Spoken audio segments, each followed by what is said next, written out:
আৰু বেছি যদি হয় কোনো অচি টচিক মাতি পেলাই মীমাংসা পথত আনিব লাগিছিল একেবাৰে প্ৰমোদ বৰে সাধারণ সমস্যাটো সামলাবই পারা নাই অরূপ কুমার দে ডাঙরে সাধারণ সমস্যাটো সামলাবা পারা নাই ফেরেঙ্গা ডাঙরে এই সাধারণ সমস্যাটো সামলাবা পারা নাই একেবারে গুৱাহাটীৰ পৰা এটা সালানি মানুহ গিয়াত আনি পেলাই এনেকা কথা ভাষণ দিব লাগে যে বহুত বছৰৰ পৰা কোকৰাঝাৰৰ আমি শান্তি সম্প্ৰীতি মিলা প্ৰীতিৰ ইয়াৰ বহবাস কৰি আছে কিমান আমি কষ্টৰে জাতিৰ মাজত ভাষাৰ মাজত ধৰ্মাৱলম্বীৰ মাজত কোকৰাঝাৰৰ মিলা প্ৰীতি কৰিবলৈ আমি চেষ্টা কৰি আছে এই কোনবা সালানি মানুহ ইয়াত আহি পেলাই একেবাৰে জাতি বিভাজন কৰা ধৰ্ম বেটাভেদ কৰা এনেকুৱা ভাষণ দিয়া নাকি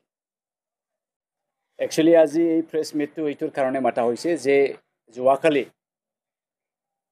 হেমন্ত বিশ্ব শৰ্মাৰ বাহিনীৰ এজন সেনাপতিয়ে কোকৰাঝাৰত আহি এনেকুৱা ভাৰখাও ভাষণ দিছে আমি কেতিয়াও আশাও কৰা নাছিল এনেকুৱা মানে কান্দৰ ভাষা কৈ গৈছে যে কোনো এক্সপ্লেনেশ্যনৰ দৰকাৰ নাই এই হেমন্ত বাহিনীৰ এজন এই জল জীৱন মিছনৰ কিবা সেনাপতি না কিয়ৰ সেনাপতি জয়ন্ত মল্ল বৰুৱা ডাঙৰীয়াই আমাৰ কোকৰাঝাৰত আহি পেলাই এই লামাপাৰা চিতলা পকিৰাত এটা মাটিৰ হাই খাজিয়া লৈছে গাঁৱৰ মাজত এইটো লৈ পেলাই এনেকুৱা যে কথা কৈছে জয়ন্ত মল্ল বৰুৱা ডাঙৰীয়াই যে কোনোবা গাঁৱৰ মানুহবিলাক নাই কানুন নাই নিয়ম নাজানা মানুহবোলা যেতিয়া নেকি গাঁৱৰ অকলে মিটিং মাতি যেনেকা ডিচিশন লোৱা হয় এনেকুৱাই হৈছে হি ইজ এন জ্যেষ্ঠ মানুহ he is one of the very very important person in Assam cabinet mister Jayanta Malla Baruah he came here and he gave such a speech to the media that we did never expect আমি কেতিয়াও এনেকুৱা ভাষণ আশা কৰা নাছিল যোৱা শুকুৰবাৰত ঘটনাটো ঘটিছে এজন বেংগলী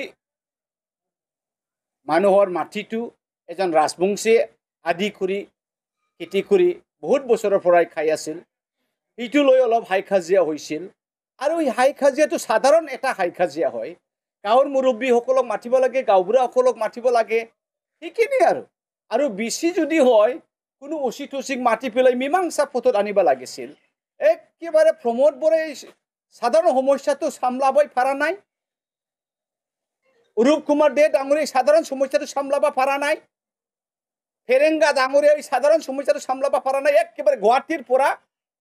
এটা সালানি মানুহ গিয়াত আনি পেলাই এনেকা কথা ভাষণ দিব লাগে যে বহুত বছৰৰ পৰা কোকৰাঝাৰৰ আমি শান্তি সম্প্ৰীতি মিলা প্ৰীতিৰ ইয়াৰ বহবাস কৰি আছে কিমান আমি কষ্টৰে জাতিৰ মাজত ভাষাৰ মাজত ধৰ্মাৱলম্বীৰ মাজত কোকৰাঝাৰৰ মিলা প্ৰীতি কৰিবলৈ আমি চেষ্টা কৰি আছে এই কোনবা সালানি মানুহ ইয়াত আহি পেলাই একেবাৰে জাতি বিভাজন কৰা ধৰ্ম বেটাভেদ কৰা এনেকুৱা ভাষণ দিয়া নাকি